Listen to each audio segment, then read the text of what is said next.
السلام علیکم برادران جان شیرینی ما. منم با شما جامی جان تیوی 01. خیلی که میبینید این برف دیدی قریب 20 سانتیمتر برف زده. الله مهربان برکت شد. короче کار زلای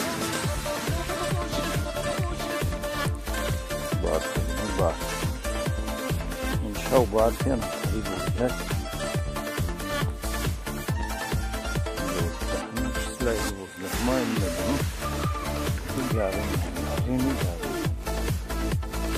و خاطر همین ویدیو از همه شما خواهش میکنم که نما را تا آخر تماشا کنید و طرز کار میبینید که چه کاره وضعیت برف بلندی شده. مثل دیوونه خود تشویش داره آخه میدونم اینو. Доброе утро, дорогие мои подписчики. У нас вот такая погода сегодня. Снегопад был ночью.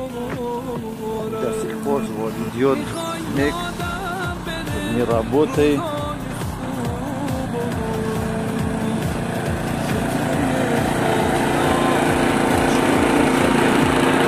Еле-еле работает.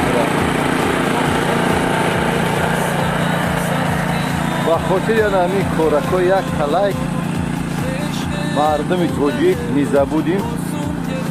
باقی سربلند باشین. از همه شما من می‌ندارم که یک تلک دریغ نمی‌داریم برای ما و لحظه های غریبی دوام داره. دوام چیزی که می‌بینید با تمامی سنت برگه بلندی برف می‌بینید 2 متر ممکن باشه. این درخت ها رو محکم این زبار قریب 3 متر کار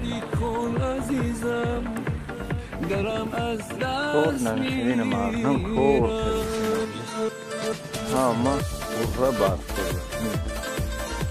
برادرونی کویبش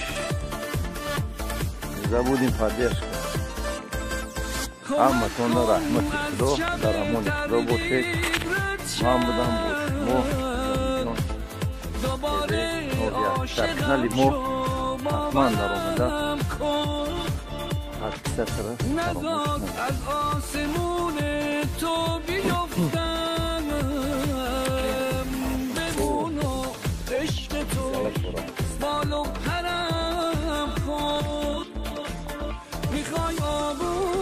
Сагуратуха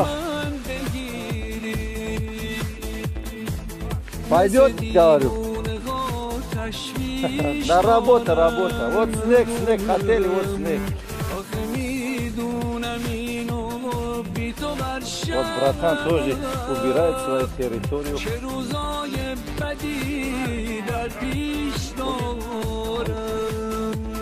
Зима, февраль, зима, снег.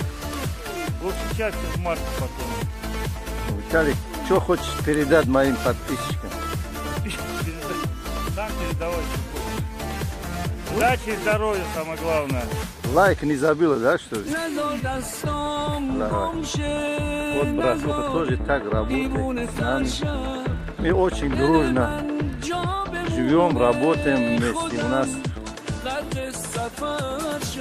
союзки на это обращение. Какой повод нашел? Википедия, русский или ТикТок. Все, да, все хорошо, да. Не забудем ставить, да.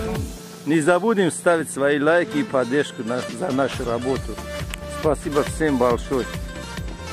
Вот братан еще работает там.